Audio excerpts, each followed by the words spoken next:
Nobody in Graywater County talked about the flood anymore, not because they forgot, because the survivors refused to remember it. 30 years earlier, Black Ridge Dam partially collapsed during the worst storm in state history.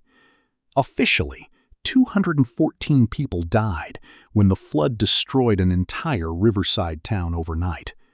Unofficially, the number was much higher. Much higher. Even Ross learned that the hard way when he accepted a late-night repair contract at the abandoned dam. The money was too good to refuse. $3,000 for one night? His friend Jake asked while loading tools into the truck. That's either illegal or haunted. Probably both, Evan replied. Mia sat in the back seat holding a flashlight. I looked this place up online, she said quietly. There are stories about it. Jake grinned. There are stories about every creepy building. No, Mia whispered.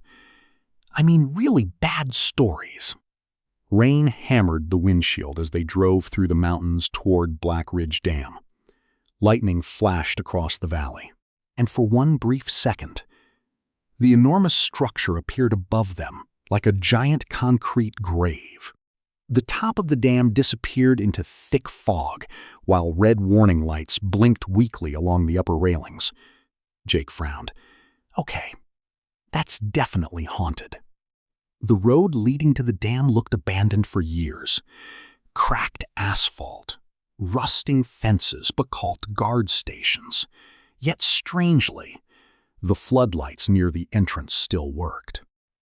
The massive security gate slowly creaked open by itself as they approached.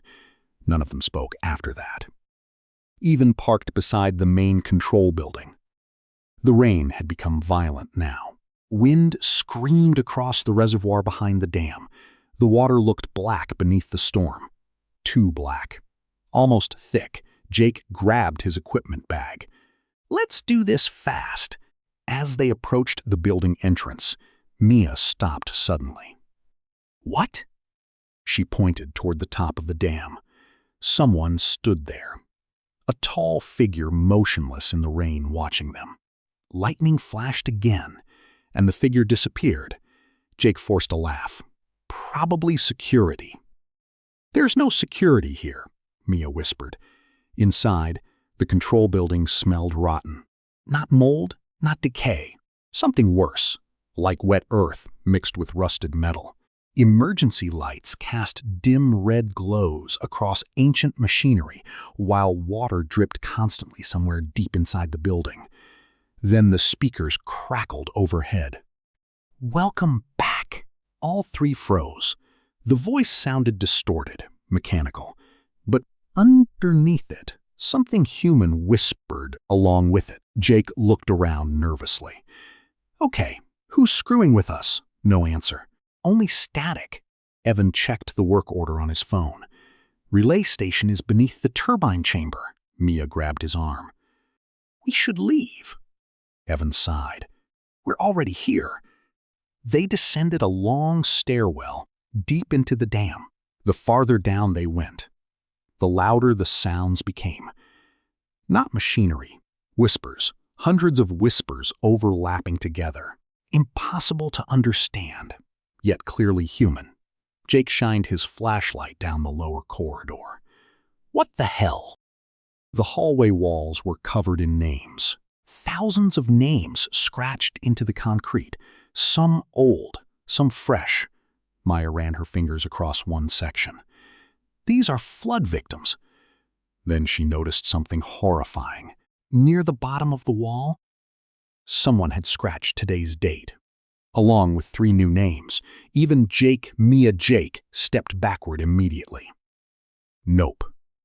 The lights flickered violently. Then every speaker inside the dam activated at once. The water remembers.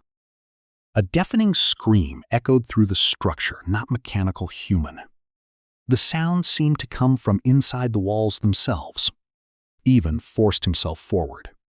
The turbine chamber opened ahead, and all 3 stopped moving instantly. The room was enormous. Massive generators towered beside Blackwater channels, stretching deep beneath the dam. But the water was moving strangely, not flowing, turning. Like something huge beneath the surface was circling slowly. Maya suddenly gasped. "There's someone down there." Even aimed his flashlight toward the water. At first, nothing. Then faces slowly appeared beneath the surface. Human faces, dozens of them. Eyes open, mouth screaming silently. Jake stumbled backward in horror. "What the hell is that?" The faces vanished instantly beneath the water again. Then footsteps echoed from the far side of the chamber. A man emerged from the darkness wearing an old raincoat. His skin looked pale gray, water dripped constantly from his body, and his eyes completely white. "You shouldn't be here," he whispered. Jake raised his flashlight shakily. "Who are you?" The man smiled slowly. "I drowned here." Then all the generators activated simultaneously. The chamber exploded with noise. Red warning lights flashed overhead. And the water below began rising. Fast, the pale man stepped closer. They built the dam over a grave. Lightning flashed through the chamber windows. The flood never ended. Suddenly, hands burst from the water below. Hundreds of pale hands grabbing the catwalk supports. Bodies began climbing upward. Waterlogged people with broken limbs and hollow eyes. Jake screamed and swung a wrench at one reaching creature. Its skull cracked open, revealing black water pouring out instead of blood. Maya backed away crying. "They're dead!" The pale man nodded calmly. "But they still remember dying." The creatures climbed faster, even grabbed Mia's arm. "Run!" They sprinted across the catwalk while the drowned figures chased them through the turbine hall. The entire dam trembled violently around them. Then the speakers activated again. "Open the gates!" The pale man appeared ahead impossibly fast, standing directly in their path. "If the gates open," he whispered, "the water can finally leave." Jake stared at him. "You want another flood?" The pale man smiled wider. "No," his jaw cracked unnaturally. "We want everyone." The generators suddenly shut off. Darkness swallowed the chamber. Only emergency red lights remained, and deep below them, something massive moved beneath the reservoir. A gigantic shape slowly rising upward. The black water bulged. Then a colossal face emerged from beneath the surface, made entirely of bodies fused together. Hundreds of screaming human faces shifting across its skin. Maya nearly collapsed. "Oh my God!" The giant thing opened thousands of mouths simultaneously and screamed. The sound shook the entire dam. Concrete cracked along the walls. Water burst through fractures around the chamber. The pale man whispered happily, "It remembers the flood."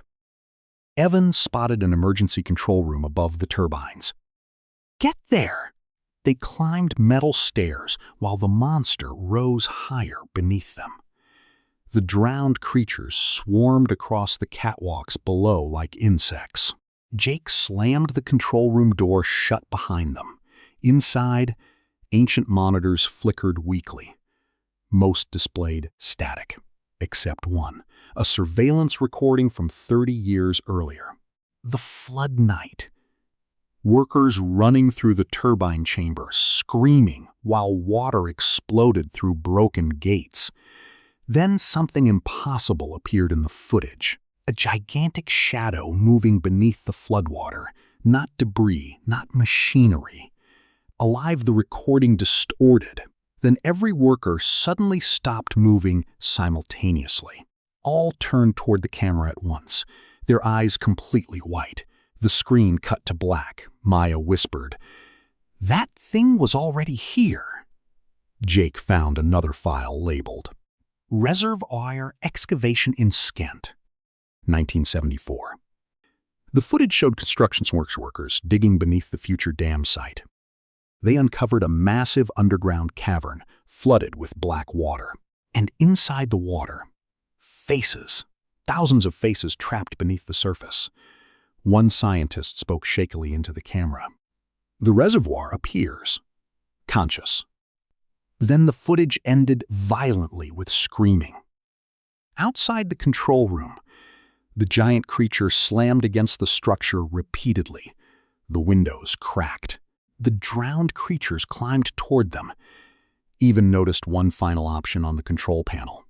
Full constructural detonation. Jake looked at him immediately. No. If that thing escapes, it'll kill us. It'll kill everyone if we don't. Another impact shook the room violently. The monster's giant face pressed against the glass outside. Thousands of eyes staring inward, Maya whispered through tears. Do it! Even activated the detonation sequence. Sirens screamed throughout the dam. The pale raincoat man suddenly appeared inside the control room behind them. Impossible.